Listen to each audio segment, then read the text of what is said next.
Rain fell like a curtain of sorrow over the cracked sidewalks of South Carolina that night, heavy and relentless, soaking everything it touched. Thunder rumbled in the distance, echoing through the hollows of broken-down neighborhoods where streetlights flickered and dreams often died quiet deaths. But inside a small, weather-worn house with peeling white paint and one working heater, a young girl was boiling water on the stove, not for tea, but to warm up her little room. Her name was Naomi Green, and at 19, life had already taught her more about survival than joy. Naomi had grown up in this same house, the daughter of a mother who had cleaned houses until her hands bled and a father who had vanished into the shadows of addiction before Naomi could form a full sentence. Her mother passed away 2 winters ago, leaving Naomi with a pile of bills and a heart full of loneliness. She worked part-time at a local diner, took online nursing classes on borrowed Wi-Fi, and still made time to bring hot soup to Miss Ada, the blind woman next door. Tonight, as the storm raged on, Naomi sat on the edge of her worn-out couch with a thin blanket around her shoulders, praying the power wouldn't go out. Then came a knock at the door. A hard, desperate knock. She froze. People didn't knock around here this late unless there was trouble. Naomi hesitated.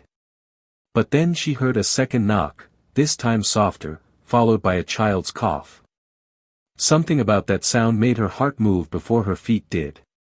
She opened the door to see a man, soaked, exhausted, clearly not from around here.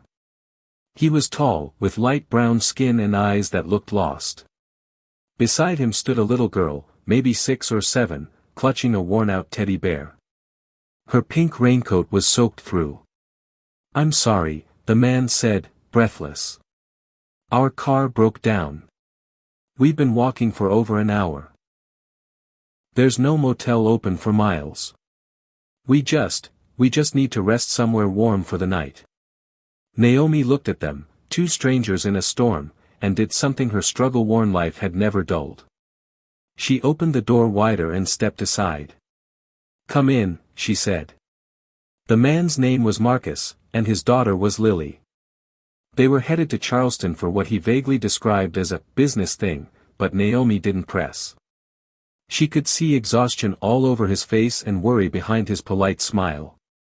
She gave them towels, let Lily pick which side of the couch to curl up on, and even shared the last of her cornbread and canned soup. As they ate by candlelight, the power finally gave up. Naomi and Marcus exchanged small talk. Lily, bright-eyed despite the storm, told Naomi about her love of ballet and her dog named Marshmallow, who had stayed with Grandma. Naomi laughed, the sound rusty but real. Marcus noticed. "You live alone?" he asked softly. Naomi nodded. "Since my mom passed. I work at a diner. Study online when I can. Nursing."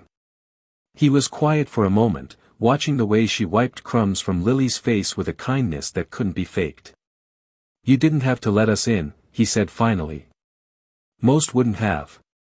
Naomi shrugged. "Most don't have a little girl knocking on their door in the middle of a storm." That night, Marcus slept on the floor beside the couch, his hand resting near his daughter's. Naomi stayed in her tiny room, but sleep didn't come easily. Something about those 2 strangers stirred something old and aching in her. Something like hope. By morning, the storm had passed, and Marcus's car, left a few blocks away, was towed and repaired by a nearby mechanic. Before leaving, Marcus stood at Naomi's door with an envelope in his hand. "I can't thank you enough," he said. "Please take this." Naomi shook her head. "I didn't do it for money." "It's not just money," he replied. "It's gratitude. And respect." Still, she didn't take it. She simply smiled and said, "Just get home safe." So he left, with nothing but her kindness, her cornbread recipe, which Lily insisted on getting, and a name he would never forget, Naomi Green. 2 weeks passed. Naomi went back to her routine, diner shifts, textbooks, and the occasional letter from the power company reminding her that bills wait for no one. But something felt different. One evening, she came home to find a black SUV parked outside her home. Two men in suits stood by her porch. Her heart nearly stopped. "Miss Naomi Green?" one of them asked. She nodded cautiously.